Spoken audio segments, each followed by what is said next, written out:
Hello student, स्वागत है आप सभी का एक बार फिर से हमारे इस ऑफिशियल यूट्यूब चैनल में जिसका नाम है सोल सॉल्यूशन। मैं चंदन कुमार हाजिर हूँ आप सभी के सामने अपनी एक और नई वीडियो के साथ।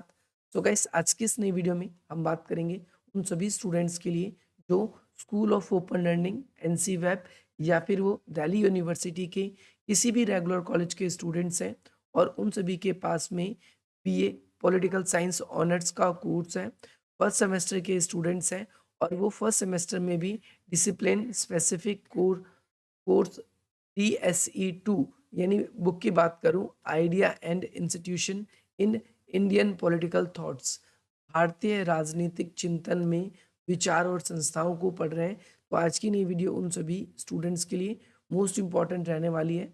आज हम बात करेंगे आप सभी के फर्स्ट चैप्टर की, फर्स्ट यूनिट की, जो कि आप सभी का है प्राचीन भारत में शासन कला। और ये हम आप सभी के स्कूल ऑफ ओपन लर्निंग के स्टडी मटेरियल से करेंगे, क्योंकि ये आप सभी के लिए बहुत ज़्यादा बेस्ट है। अगर आपने कोई अलग से एडिशनल बुक खरीदी है तो उसको खरीदने की कोई ज़रूरत नहीं। जितना इसमें लिखा हुआ है ये बिल्कुल सफिशिएंट है। इसमें से आपके एग्जाम में कंफर्म क्वेश्चन आएंगे। तो सबसे पहली बात तो यहाँ पर इस पूरे चैप्टर की बॉडी दी गई है कि आपको इसके अंदर क्या क्या पढ़ना है। जैसे चैप्टर का नाम आपने क्या देखा, भारतीय भारत में शासन कला। तो प्राचीन काल में शासन कला को किस तरीके से परिभाषित किया गया है, इस चैप्टर में हम पहले ये पढ़ेंगे। जैसे कि इंट्रोडक्शन में यहाँ पर आप सभी को कहता है भाई, इस चैप्टर का जो इंट्रोडक्शन है इसमें प्राचीन भारत में शासन कला का इतिहास अत्यंत समृद्ध रहा है। अत्यंत समृद्ध रहने का मतलब है कि शासन कला करना यहाँ पर जो जिस तरीके से शासन चलाया जाता था भारत में, वो बहुत बेहतर, बहुत अच्छा माना गया है और साथ ही साथ विविधतापूर्ण माना गया है।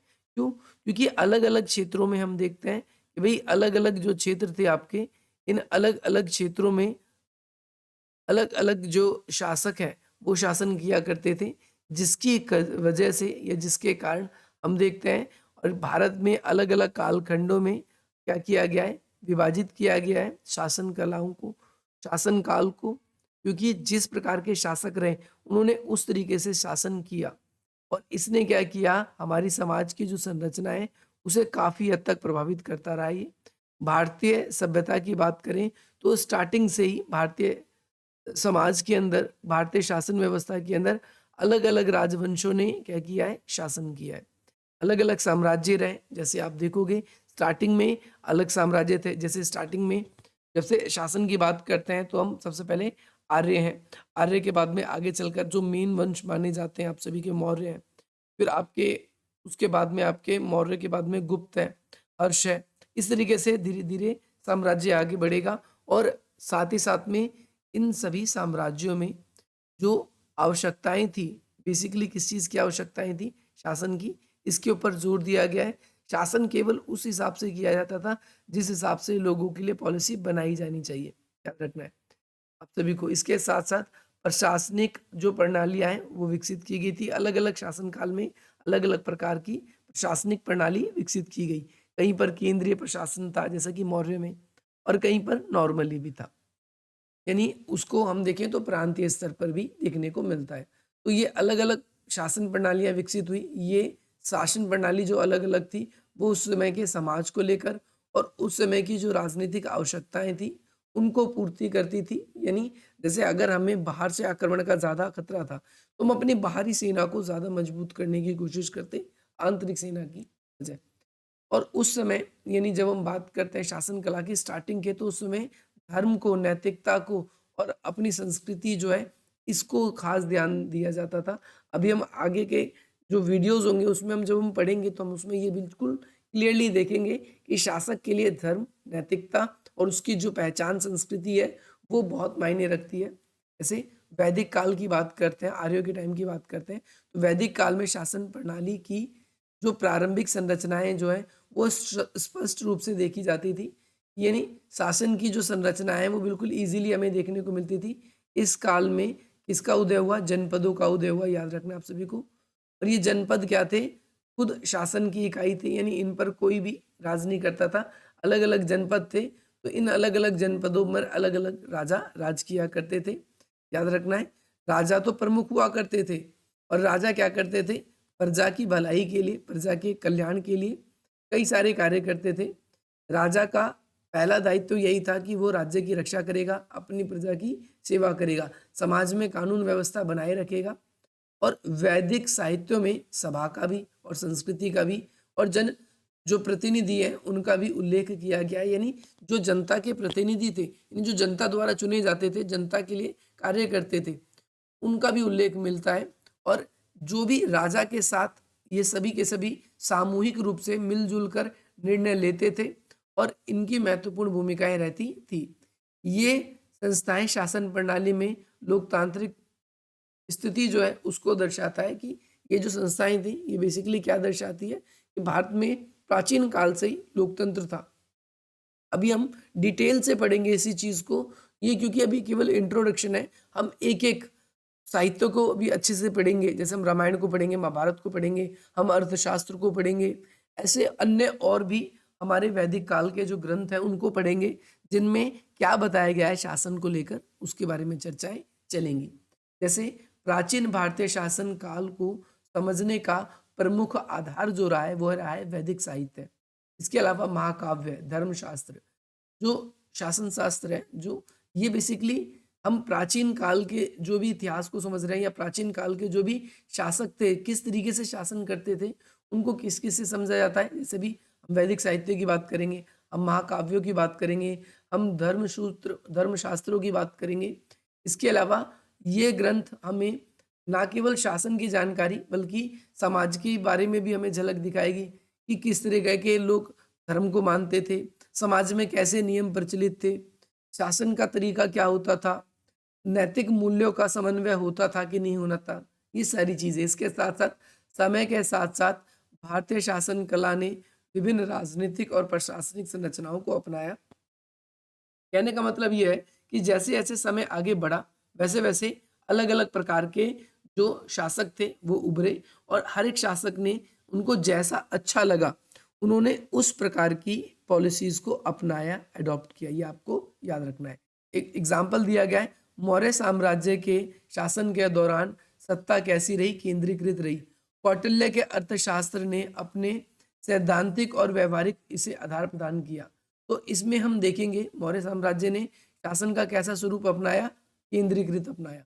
यानी केंद्रीकृत का मतलब है राजा है, राजा ने अपने साम्राज्य को छोटे छोटे खंडों में बांट दिया और इन छोटे छोटे खंडों में भी एक अलग से लोगों की नियुक्ति कर दी कि भाई आपकी शासन की जिम्मेदारी है और इन सब पर वो कंट्रोल करते थे, जैसा कि आज केंद्र सरकार होती है और अलग अलग राज्य सरकार होती है।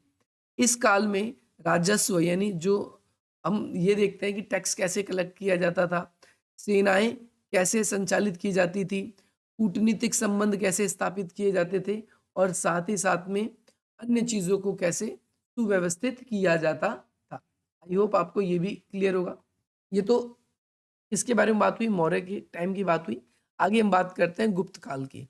तो गुप्त काल में शासन कला ने विकेंद्रीकृत नीति अपनाई। विकेंद्रीकृत नीति अपनाने का मतलब सिंपल सा है, देखो मौर्य क्या कर रहे हैं, मौर्य आपको दिख रहे हैं कि वो कैसी नीति अपना रही है, केंद्रीकृत। और जो आपके आगे चलकर मौर्य के बाद जो खास शासक रहे वो गुप्त रहे, इन्होंने विकेंद्रीकृत। विकेंद्रीकृत का मतलब है इन्होंने छोटे छोटे जो राज्य थे या अपने अधीन क्षेत्र थे उनको ज्यादा अधिकार दिए, जिन्होंने स्थानीय प्रशासन को स्वायत्ता दी। स्थानीय प्रशासन मतलब जो लोकल गवर्नमेंट है उसको इन्होंने सपोर्ट किया। इसके अलावा यह प्रणाली हमें सम्राट के नियंत्रण के एकीकृत प्रशासन तंत्र के मध्यम संतुलन की गई है। देखो इसमें कहा गया है कि जो राजा है और जो राजा के नीचे क्या है, अलग अलग प्रांत है, अलग अलग प्रांत है और इन प्रांतों के नीचे भी क्या है, कुछ लोकल गवर्नमेंट है। तो राजा के बीच में और अन्य जो शासन की इकाइयां हैं उनके बीच में शक्तियों को बांटा गया है ताकि संघर्ष ना हो। इस चीज को याद रखना है।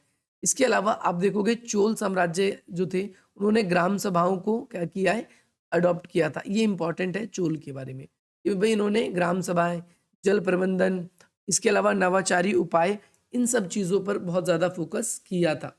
इन्होंने इसकी वजह से अपने शासन को बेहतर बनाया, दक्षता सुधारी उसकी, और समाज की जो ज्यादा आवश्यकताएं थी उन ज्यादा आवश्यकताओं को भी ये धीरे धीरे क्या करने लगे, पूर्ति करने लगे, जिससे जनता जो थी इनकी, जो इनकी प्रजा थी वो इनको क्या करने लगी थी, सपोर्ट करने लगी थी।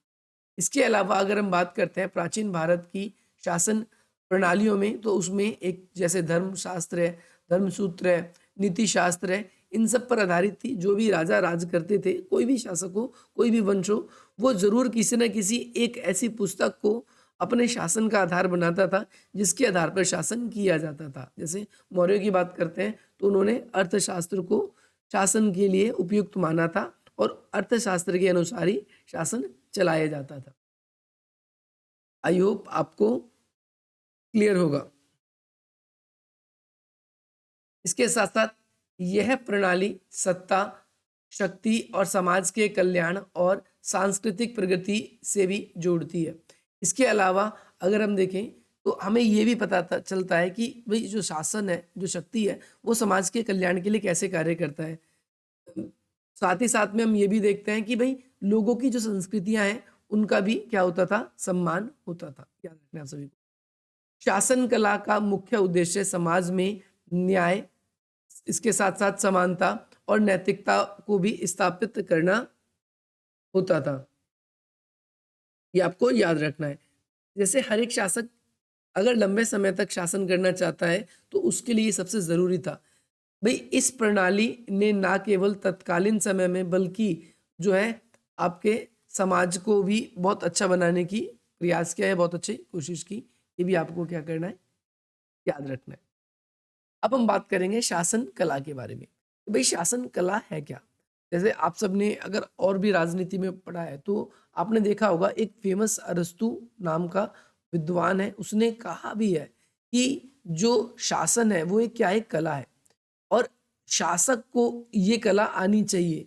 ऐसा बिल्कुल या कभी भी ऐसा नहीं होना चाहिए कि हम किसी ऐसे अयोग्य व्यक्ति को शासन को करने के लिए दे दें, जैसा कि लोकतंत्र में होता है। अयोग्य व्यक्ति शासन करने लग जाते हैं और जिससे पूरी की पूरी जो शासन व्यवस्था है, वो पूरी की पूरी क्या हो जाती है, खराब हो जाती है।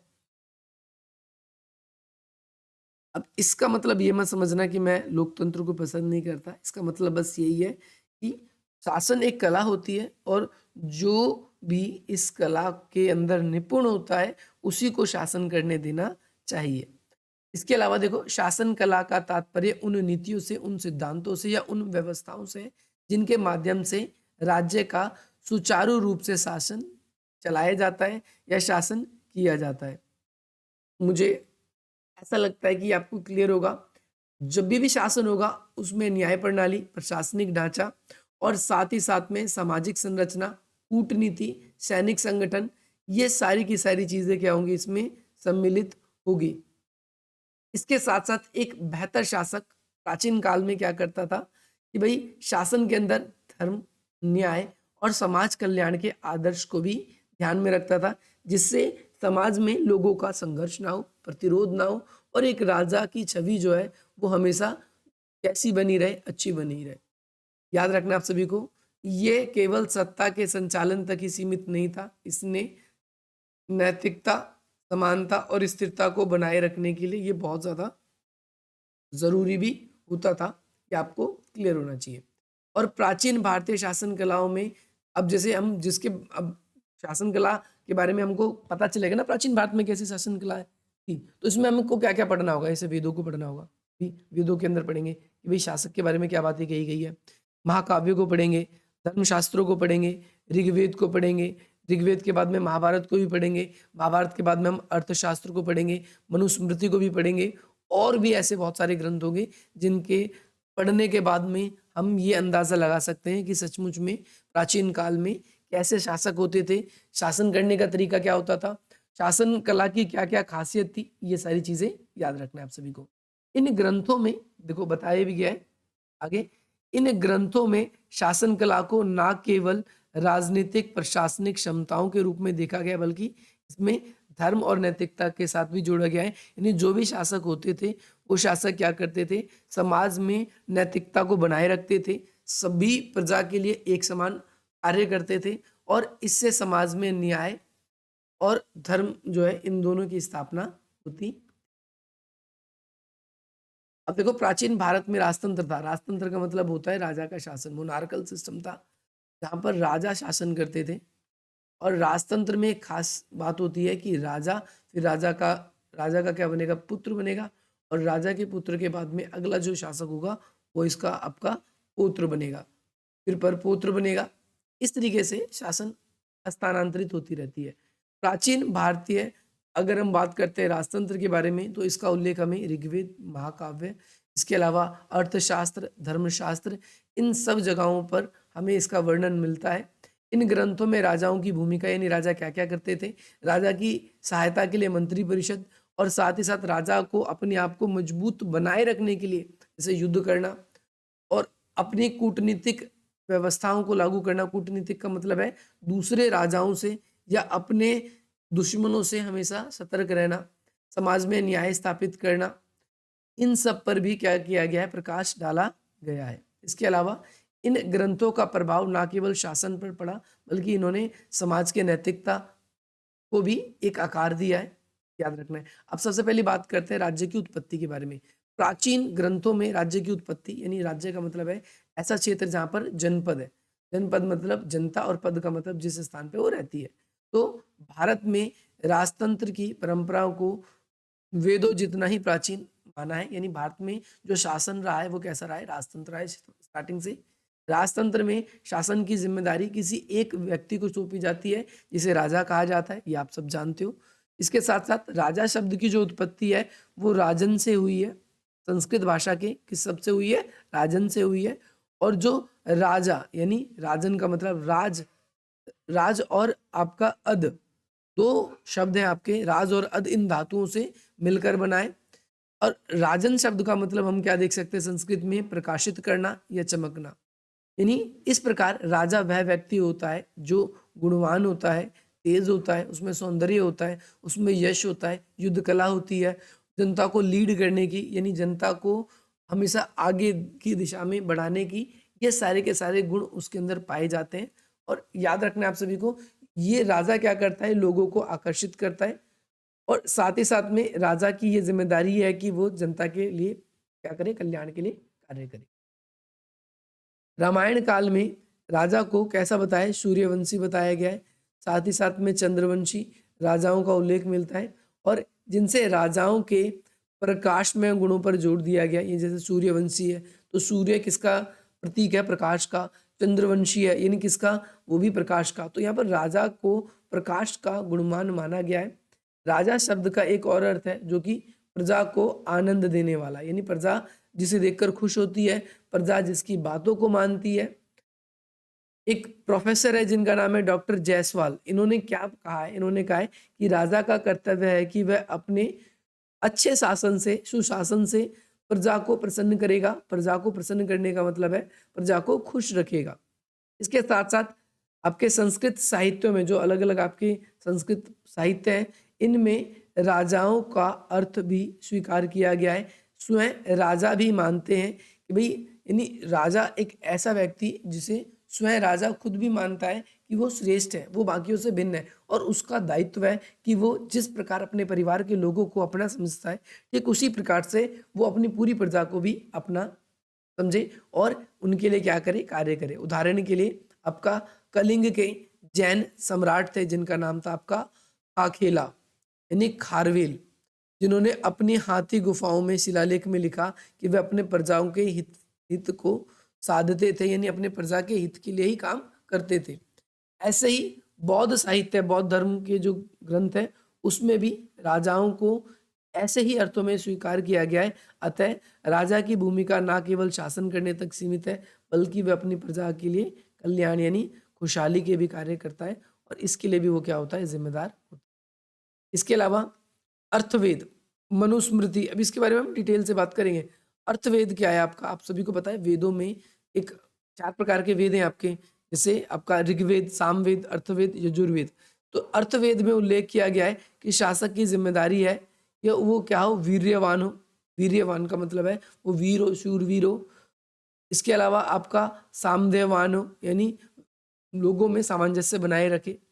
इसके साथ साथ ही अर्थवेद में राजा को प्रजा का मित्र बनकर शासन करने का सुझाव दिया है, यानी राजा की जिम्मेदारी है कि वो जनता की मित्र की तरह करे रहे और साथ ही साथ में वो जनता की समस्याएं जो है उसको सुने और उनकी इच्छाओं का सम्मान करे। ये नहीं कि चलो चलो भाई चलो हटो, जैसे आजकल के शासक करते हैं।